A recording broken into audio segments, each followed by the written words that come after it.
Family. The word family has been taken from the Roman word famulus, meaning a servant, and a Latin word familia, meaning household. In Roman law, the word famulus denotes the group of producers and slaves and other servants, as well as members connected by common descent or marriage. So, the word family has been taken from the Roman word famulus, which means servant. In the Roman law, the word famulus also means group of producers and slaves and other servants, as well as members connected by common descent or marriage.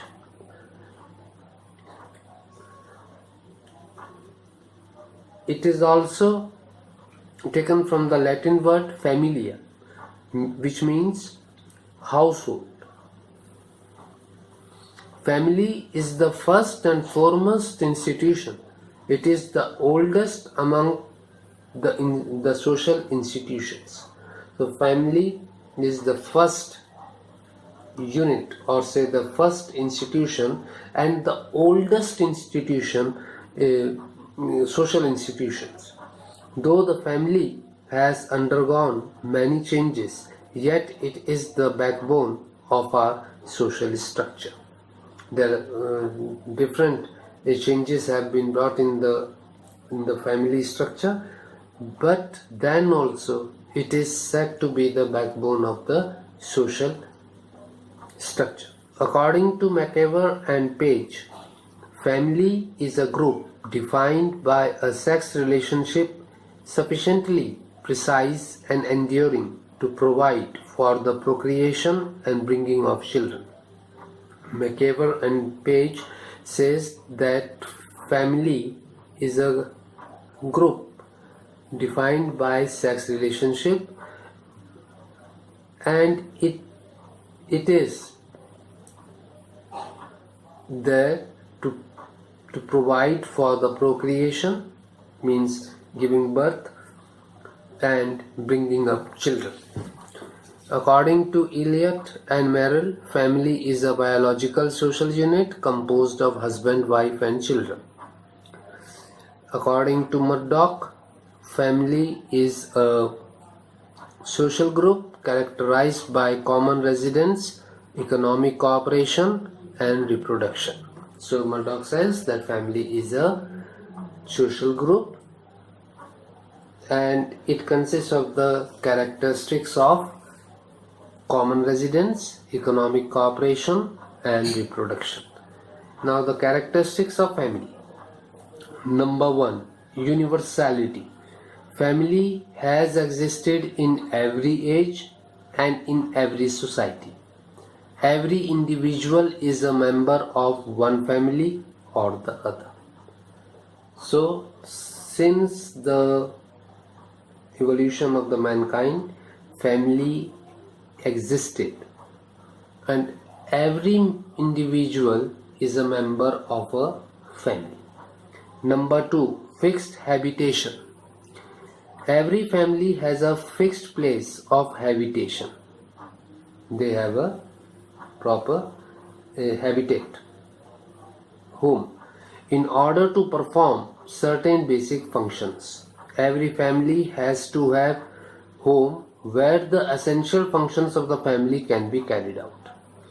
So there is a home, and in the home the essential functions of the family are carried out. The third is financial provision. There is some kind of financial provision made in every family so that all the basic requirements of the family can be met. So finances are required by the family to meet out its requirements.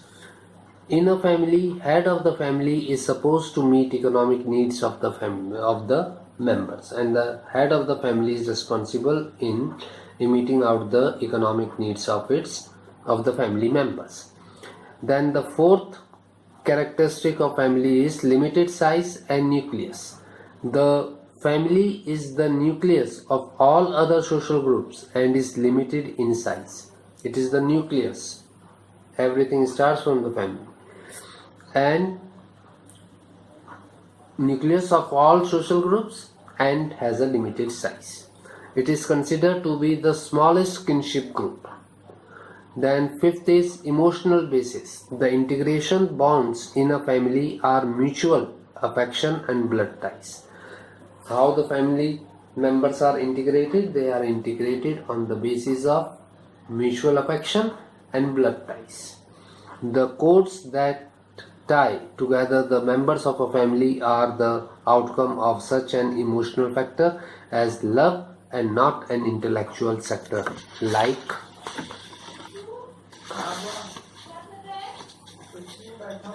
reason. The members of family share pressure and pains with one another. Sixth, sense of responsibility among members. Every member of the family are responsible towards other members.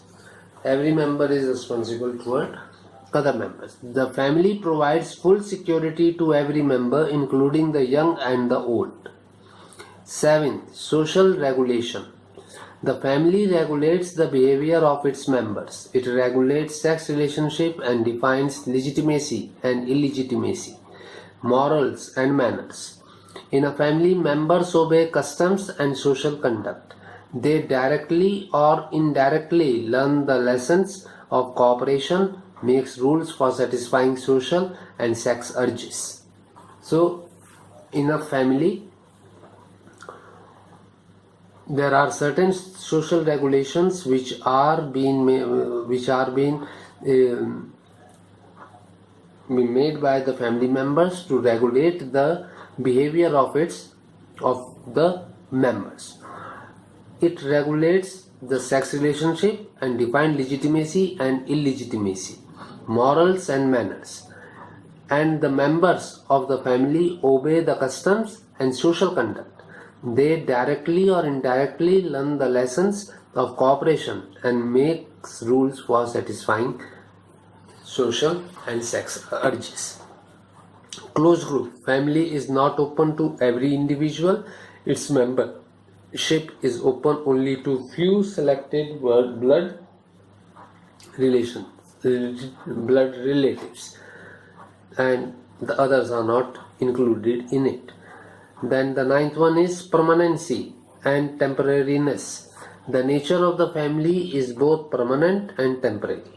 It is permanent and temporary. It is permanent as an institution, but its organization aspect is relatively transitory. As an institution, it is a permanent body.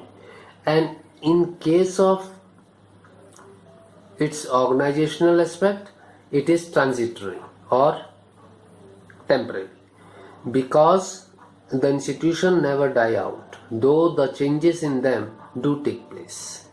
The institution of family will never come to an end, but there will be changes inside the family. But a family organization may come to an end if every member of the family does not survive for any reason. Then 10th, persistence and change. The family as an institution is the most permanent and universal one in human societies. Whereas as an association, it is subject to constant change in composition and structure, even within the same society. Then the 11th point is educative role. The earliest period of every individual life is spent in family. It is here that the child gets the earliest and the most fundamental lessons in socialization. So family is said to be the earliest institution to provide knowledge to the child in socialization. A mating relationship, a family comes into existence when a man and a woman establish mating relation between them.